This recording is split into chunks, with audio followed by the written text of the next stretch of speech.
నమస్కారం. నా పేరు కోన ఆంజనేయ కుమారు. నేను గ్రామ రెవెన్యూ అధికారుల సంఘానికి రాష్ట్రానికి 10 సంవత్సరాల నుంచి అధ్యక్షుడిగా పనిచేస్తున్నాను.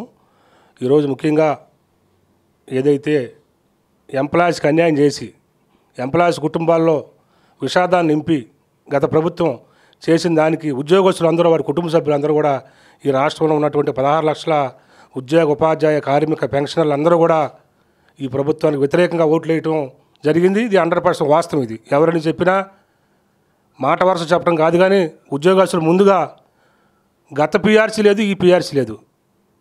సాఫ్ట్వేర్ ఎంప్లాయీస్ మేమేమన్నా చంద్రబాబు నాయుడు గారు గవర్నమెంట్లో నా జీతం 90,000 ఉండేది. ఈరోజు నా జీతం 65,000 వచ్చింది. అంటే జీతాలు పెరగాల్సిన పోయి తగ్గుతాయా? నేను ఈ సందర్భంగా చెప్తున్నా. నేను 2022లో బీఆర్టీఎస్ రోడ్లోనే చెప్పా, ముఖ్యమంత్రి గారు ఎవరు గోయాలు తీసుకుంటారు, ఎంప్లాయీస్ ఉసురు కొట్టద్దు.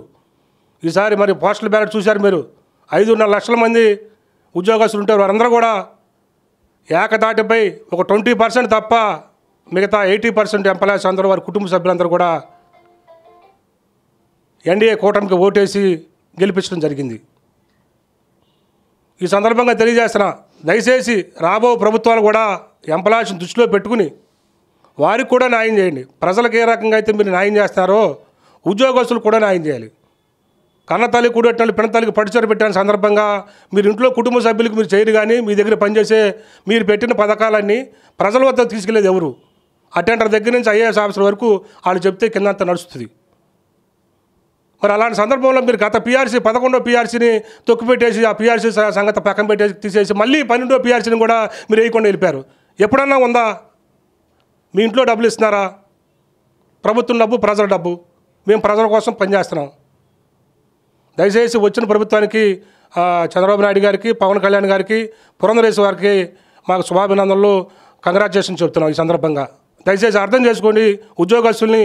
మేమైతే మటుకు ఇప్పుడు రాష్ట్రంలో అన్ని ఉద్యోగ సంఘాల నాయకులు కూడా గత ప్రభుత్వానికి సపోర్ట్ చేసిన వాళ్ళే. ఒకే ఒక సంఘం ఏపీజేఏసీ అమరావతి బొప్పరాజు వెంకటేశ్వర గారి సంఘం ఒకటే 92 రోజులు ఉద్యమం చేసి మరి ఉద్యమం చేసినా కూడా మాకు ఫలితం దక్కకపోయింది. ఎన్నో కొన్ని సాధించుకోలేం తప్ప రాబో రోజుల్లో బొప్పరాజు గారి నాయకత్వంలో మేము అందరం కూడా పనిచేస్తాం.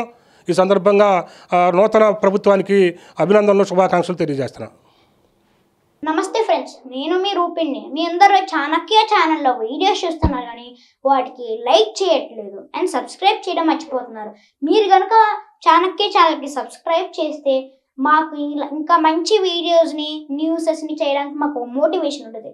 Thank you and don't forget to subscribe to Chanakya channel.